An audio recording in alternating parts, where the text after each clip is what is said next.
Happy 22nd!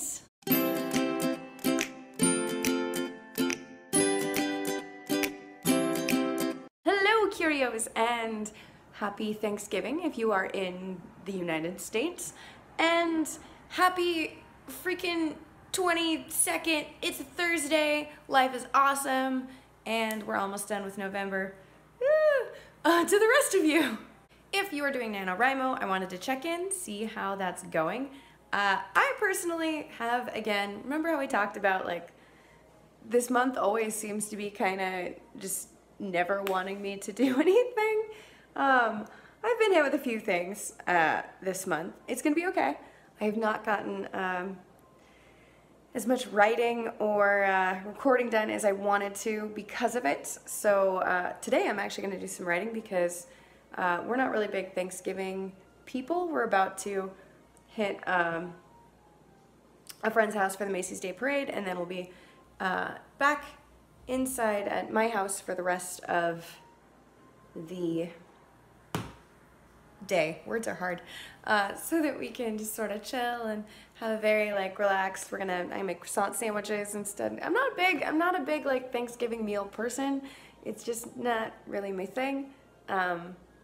So it'll be nice and chill and happy and full of love and probably some wine. One thing I wanted to talk to you about today, however, in terms of NaNoWriMo, or creating in general, I suppose, is adapting.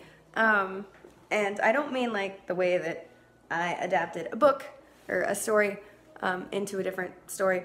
I mean adapting because sometimes your characters or even your artwork decides to go in a different direction than you originally planned, and you have two options there. You can fight it or you can roll with it. As I'm sure many people have heard me rant about the finale of How I Met Your Mother. Yes, it was not an amazing show, I get that, but I started it in college, like the beginning of college when I was like going through some rough stuff, so weirdly I associate that with a strange comfort of, okay, I'm not at school and blah blah blah. Anyway, characters change drastically from episode 1 than they do at the very end. However, the writers weirdly decided to still cling to their original ending despite the fact that the character development for every character kind of went against doing that at that point. But they clung to it, and as a result, it kind of made a lot of the fandom angry and frustrated and confused, and it just felt like a disservice to the characters in general. Some people liked it, and that's totally fine. Trying not to judge you from a literary storytelling standpoint.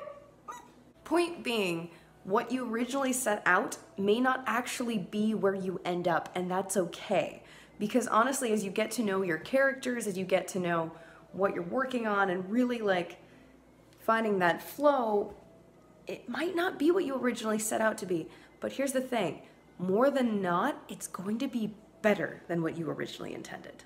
Because here's the thing, when you started out, you didn't know these characters as well. You didn't know their nuances. You didn't know the complete outline of their journey. And then as you get to know them better, you realize, wait, someone who went through this event wouldn't actually react to this later event in the same way as when I first started writing them.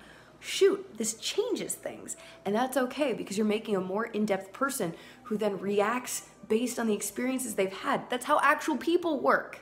And this can extend from everything to like smaller character details to big events at the very end, like how your story ends may completely change because the characters that you set out to do, you're realizing, oh, because I put them through all these events, now they're completely different people. And so they're gonna react to that ending a lot differently than I had originally anticipated. Or it's gonna be something really small, like I did my first LARP last weekend? No, the weekend before? Can't remember. Yes, the weekend before, the 10th or the 11th or that weekend. And the great thing about this LARP is they let you, first 3 games you kind of get it fiddle with your character. So if you decide, oh, I don't like that, you can change it and nothing's really locked in.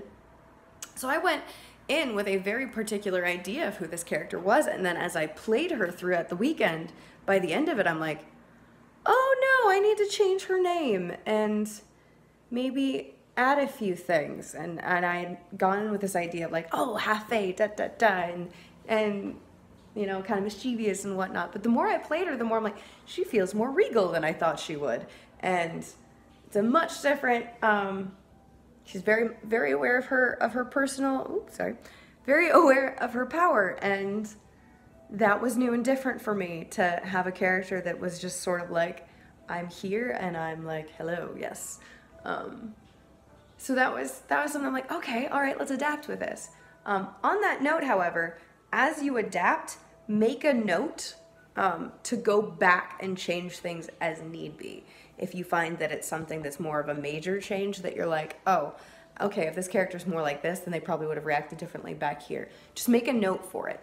Don't go back. As again, I've said before, do not edit on your first draft until you are done with your first draft, because otherwise you get stuck in the editing feedback loop where you were consistently like, oh, this could be better. Of course it could. It's a first draft. That's okay. It doesn't have to be perfect. And it's gonna be great. I love you. Seriously. So that is my rambling advice for you today. Obviously we haven't been doing these daily, and that's okay. Life happens, and I still hope, I love the Discord, you guys. I keep peeking in there and seeing the little writing nook and seeing you guys support each other, and it just makes my heart so happy and makes me feel so much more relieved that this community is so supportive of each other, because then when my life happens and I can't be that constant like check-in on you and be like, how are you doing? You guys support each other, and it's just beautiful. And I'm just like, you guys don't even really need me. I mean, I'm glad to be a part of it, but I love that like this community is so much bigger than like me or what I started out or what I've created, and it makes me really happy. So thank you so much for joining me today. I hope you press that like and subscribe button if you haven't already, and don't forget to boop that little notification bell so that you'll be notified anytime I post a new video. And if you have not joined the Discord yet, again, check it out. The link is below. Anyone can join. Doesn't cost you anything. You don't have to be a patron. You just have to be a person who is open to community and willing to exercise vigilant empathy and kindness and compassion towards your fellows. So, I love you. Have a wonderful rest of your day, and most importantly, stay curious. Bye.